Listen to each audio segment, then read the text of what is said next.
బాధలతోటి, టెన్షన్‌లతోటి నాకేం చేయాలో అర్థం కాక నేను ఏడుస్తూ ఉన్నానండి.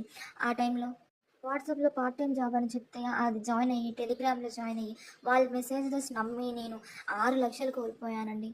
ఇప్పుడు ఇంట్లో చెప్పలేక 6,00,000 ఎలా తేవాలో తెలవక నేను ఏడుస్తూ ఉన్నానండి. నాన్నకి తోడుగా ఉండాలన్న ఆశతో 23 రోజులు బాలింతనైన నేను ఆ టైంలో అన్ని గొడవలు, కారణాల వల్ల మైండ్ స్ట్రెస్ తోటి బాడీ అంతా వీక్, ఈ బాధలన్నీ తట్టుకోలేక నేను చేసేది తప్పు అని తెలియకుండా అలా డబ్బులు పోగొట్టాను. ఇప్పుడు ఏం చేయాలో అర్థం కాక సూసైడ్ కూడా చేసుకోబోయాను. కానీ నా బిడ్డ వల్ల నేను ఆగిపోయాను.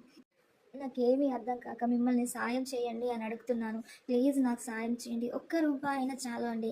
నా వివరాలు నేను మీకు చెప్పలేనండి. అలా చెబితే మా అత్త, మామ నన్ను బతకనివ్వరండి. అమ్మ, నాన్నల పరువు పోతదండి. ఇలా పరువు వల్ల ఎన్నో కుటుంబాలు ప్రాణాలు తీసుకున్నారండి. అలాంటి సిచ్యువేషన్ నా కుటుంబానికి రాకూడదని నేను బ్రతిమాడుతున్నానండి. నా వివరాలు మాత్రం నేను చెప్పలేనండి. ప్లీజ్ నాకు ఒక్క రూపాయి అయినా చాలండి. సహాయం చేయండి. ఒక ఆడబిడ్డ, మీ ఇంటి బిడ్డ అని నాకు హెల్ప్ చేసి ఈ ఈ కష్టాల నుంచి నన్ను కాపాడండి. నా బిడ్డకు పాలు లేకుండా నేను ఏడుస్తూ ఉంటే తను బాధపడుతూ ఉందండి. పాలు కూడా లేవండి. ఇలాంటి స్ట్రెస్ వల్ల నేను బాలింతనయ్యండి. తిండి లేక, నిద్ర లేక అల్లాడిపోతున్నానండి. ప్లీజ్ అండి.